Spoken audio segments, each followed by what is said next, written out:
Hello, akkam jirtu? Nagaadhaa, maatiin waatiin ollaan baga nagaa taatanii Tasfaayeen jedhama. Kun viidiyoo Eksellii Afaan Oromoon jedhu viidiyoo kutaa tokkoffaa Barmoota 8ffaadha. Kanaan dura viidiyoo adda addaa ilaalleerra warri nu hordofan toora gara duddubaatti deebi'aa ilaalaa. Eksellii Afaan Oromoodhaan kutaa jalqabaa yookaan introduction kennaan jira. Kanaan dura waa'ee Eksellii waliigalaa maal akka fakkaatu, maaliif akkatti gargaaramnanii fi gumii manaa hoomtaab keessa warra jiran tokko tokkoon ilaalaa turreerra. Kana ilaalleerra, jara kana ilaalleerra, jara kana ilaalleerra. Har'a jara kana ilaallaa warra lakkoofsaa itti gargaaramnu. Jara kana jechuun kana gidduu warra jiran jechuudha. Akkanattiin ilaalaa deemna. So dhiyaadhaa jara kanatti maal gargaaramna? Akkuma kanaan dura isiniin jedhee warri asii gadi agarsiistu kun waan baay'ee keessa akka jiru nutti agarsiisu. So yeroo keessa tuqnu waan mul'atu caalaa waan hin argamne waan biraa nutti agarsiisu. Har'a tokko tokkoon kanatti ilaalla jechuudha. Akkuma maqaan isaa asitti dhagahamu kun lakkoofsa argama yookiin luuk foormaatii isaa bifa qaama lakkoofsa qomoo lakkoofsa akkamii akka ta'e kan ittiin fooyyessinu, sirreessinuu fi tottolchinu ta'a. Fakkeenyaaf kun yeroo baay'ee yoo akkaawuntiingi keessatti itti gargaaramnudha. Fakkeenyaaf lakkoofsa nuyi barreessine lakkoofsuma 1 2 3 jedhudha moo lakkoofsa horii agarsiisudha moo lakkoofsa guyyaa agarsiisudha moo akkuma argitan asirraa lakkoofsa sa'aatii agarsiisudha moo lakkoofsa parsantaa agarsiisudha moo lakkoofsa amma fraction agarsiisudha moo lakkoofsa saayinsiiti moo lakkoofsa limiti qubeedha moo kana haala ittiin adda baasnu ilaallaa jechuudha. Kanaaf mee ilaallu lakkoofsa ta'e barreessine haa ilaallu 2345 jes lakkoofsuma ta'een barreessaa 25 jes lakkoofsuma ta'e barsiiseen isinitti agarsiisa. Amma lakkoofsi jarri itti barreessine kun walumaa gala lakkoofsuma walii galaati. Lakkoofsa akka foormaatti godhamee jiru lakkoofsa walii galaati. Lakkoofsa calma jee lakkoofsadha. Waan biraa specific foormaatii specific ta'e hin qabu. Lakkoofsa tokko lama jennee ittiin lakkoofnudha jechuudha. Inni kunis akkuma kana yoo kanarra tuqne garuu waan biraa itti fiduu itti dabaluu hin dandeenya. Kan tokko tokkoon ilaallamee. So yookaan immoo lakkoofsa biraas ni dabala.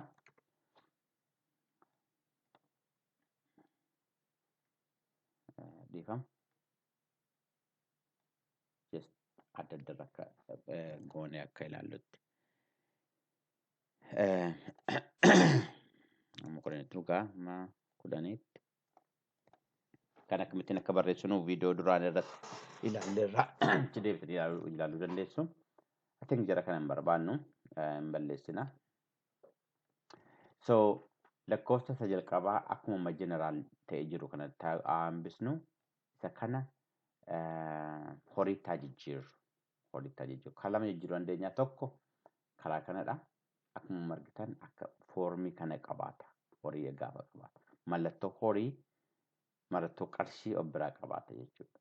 Yookaan immoo kana irra tuqnees mallattoo qarshii argachuu dandeenya. Garuu kana caalaa isa asiitii irra akkuma argitan akkanadha. Qarshiidha. Yoo qarshii ta'uudhaa baate yoo doolaara ta'e yoo saantima biraa ta'e kan jedhu as keessaatti argan. Yoo doolaara ta'e kunoo akkanatti jijjiiruu dandeenya. Garuu gara caalaa as dhufnee eegi kana kilik goonee booddee tokkoffaa tuqaa booddee dijiitii meeqa akka jiraatu dabaluu, xinneessuu yookaan balleessuu hin dandeenya. Lama eessa iddoo kamitti akka ta'u fuuldura taa'u immoo dhumarra haa taa'u kan jedhullee as keessa galle filachuu hin dandeenya. Kun lakkoofsa biyya hundumaa kan jedhudha. Kan biyya keenya kan ta'e hin barbaanname jira.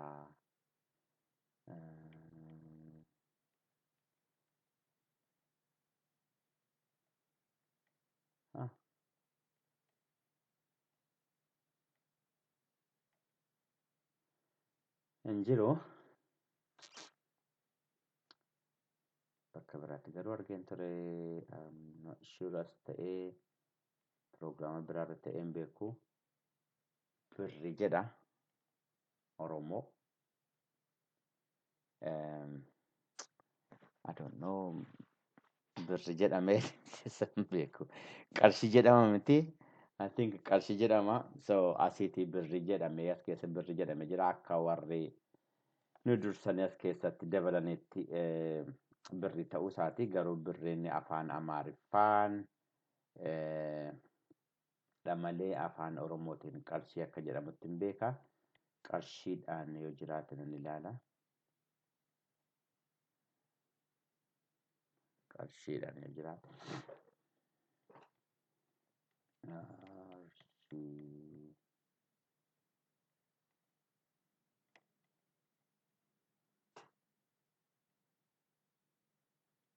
Qarshiidhaan hin jiru. So anyway, kan barnoota kanaa fi akkamittiin akka maal akka barbaannu bakka itti filannu ta'a jechuudha.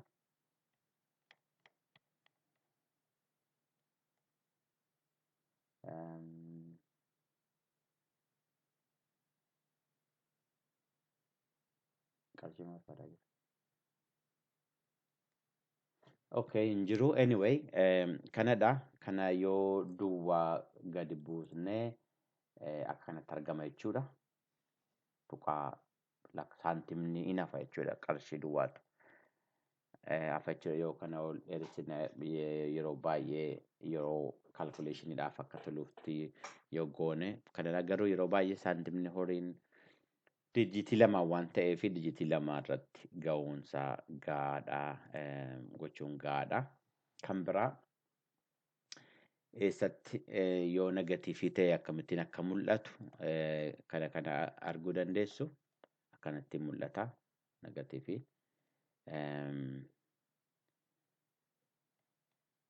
Kun isuma silaati waan adda ta'e miti. Egaa as saantima yoo ta'e akkasidha jechuudha. Kanaafi amma birriidhumaan addeessinu yuuroodhumaan addeessinu. Saantimatti jijjiirama. Inni kun as ilaala. Inni kun jeneraalidha. Gaafa isa kanarra kilikkoon inni kun karansii nutti agarsiisa jechuudha. Kanammoo waan biraatti jijjiiruu dandeenya. Maalitti jijjiirruu guyyaatti jijjiiruu dandeenya. Amma akka foormii guyyaa qabate hundumti isaa iyyuu Januwaariidha kaasee agarsiisa. Yoo guyyaa ta'e guyyaa Januwaariidha kaasee nutti agarsiisa jechuudha. Yoo lakkoofsa biraatti jijjiiruu dandeenya akkasumatti jijjiiruu dandeenya. Kan biraa yoo sa'aatiitti jijjiiruu dandeenya. Hundumti isaa sa'aatii irratti jijjiirama. Kan biraa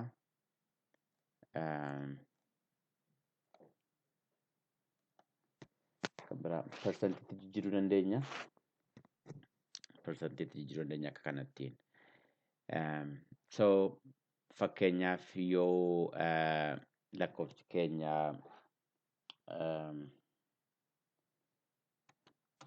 akkas ta'e yoo persentiitti jijjiirre akkanatti jijjiiruu hin dandeenya. Kanarratti akkanatti jijjiiruu hin dandeenya jechuudha.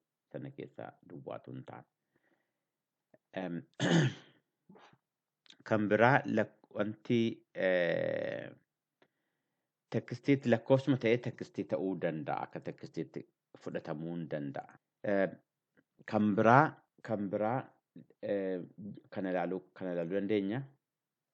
Yoo lakkoofsi tuqaadhaan booddee jiru lama ta'uu hin qabu. 3 4 ta'uu qaba jennee kanaan guddisuuf xinneessuu dandeenya.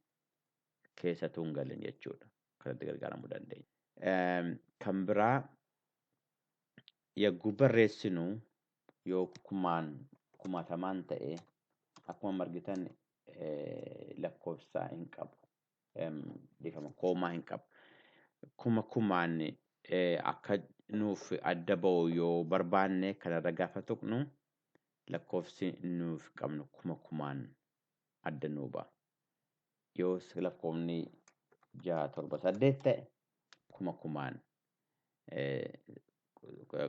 lakkoofsa 3 3dhaan adda ba'ee nuuf akka dubbisuudhaaf nuuf ta'uuf nu gargaara jechuudha. Baay'ee gaariidha. Baay'ee gaarii ta'a jechuudha.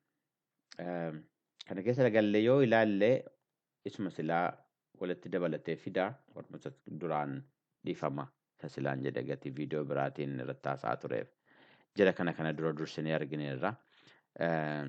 Warruma ammaa asitti argaa turre kanadha kan deebisee asitti nuu fiduu danda'u jechuudha.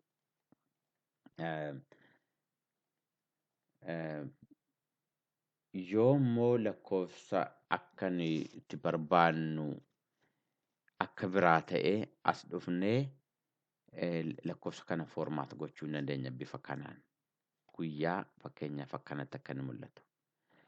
Fakkeenyaaf yoo guyyaan jecha 3 guyyaa jechoota 3 fi waggaa si barreessas ni agarsiisa kana. Fakkeenyaaf har'ii 19 12 2019. Okay. Kun guyyaa ji'a waggaa foormaatii kanaatiin qaba. Garuu kana gara foormaatii biraatti jijjiiruu yoo barbaade fakkeenyaaf akkanatti akka inni mul'atu yoo gochuu barbaade kanan filaa akkanatti jijjiiruu nan danda'a. Akkanatti jijjiiruu nan danda'a. Noo akkanatti akka inni mul'atu hin barbaade yoo jedhee gabaabsee akkanatti mul'achuu yoo barbaade sana akkana yoo godhe akkana waggaan inni 2019 jedhu 19 duwwaa ta'a. Yookaan immoo kastam godhee kastamas dhufee noo ani kanan barbaadu akka kanattiin yoo barbaade saampilii isaa kun asitti naa kenneera. Jechoota qubee 3 asitti guyyaan kan ji'a qubee 3 akka gannatti agarsiisaa jechuudha. Asitti saampiliin isaa jira. So kanan barbaadamoo akkasin barbaadamoo akka kanan barbaada. Yoo guyyaan sun barbaachisaa ta'uu baate akka sanatti gargaaramuu itti dandeenya jechuudha. Kana foormaata gochuu dandeenya jechuudha. Kuni lakkoofsaaf yeroo baay'ee yoo lakkoofsa guyyaa ta'uu baate lakkoofsi koo akka kanatti mul'achuu qaba. Isuma lamma 3dhaan qoodne kana akka kanatti mul'achuu qaba moo akkanatti wayya 0 abadu moo akkanatti wayya foormaatii ittiin barbaannu haala ittiin lakkoofsi keenya ta'uu barbaannuun eeggi filannee booddee gaafa okay jennu akkasumatti nu mul'ata jechuudha. Egaanii keessumaa qormaata afaarratti barsiisan guyyaa akka kanatti barreessi yoo inni jedhe iddoon argannu iddoo kana jechuudha. Kastam godhi jechuun jijjiirri akka fedhi keetiitti akka siif mijatutti akka barbaadetti jijjiirri irra already by default siluma alma jalqaba galuun yookiin ofuma isaatiin ofiin akka barreessu sanarraa haala barbaachisaa tokkotti barreesse jechuudha. Maadheen kun hundumtiyyuu defaultiidhaan jeneraal qaba. Jeneraalii sanarraatii gara horiitti, gara persentiitti, gara guyyaatti jijjiiruun hin danda'ama jechuudha. Egaa jijjiirree booddee egaa isa kaan ida'uu maal itti dhufna yeroo biraa lakkoofsa keenya akkasii goonee dabarsinaa jechuudha. Hedduu galatoomaa. Guyyaa eebbifamaa qabaadhaa. Gaaffii yoo qabaattan viidiyoo kana jalaatti gaafadhaa. Akka viidiyoo kan biraa argattan immoo sabiskiraayib gochuun irraanfatinaa. Guyyaa gaarii nagaatti.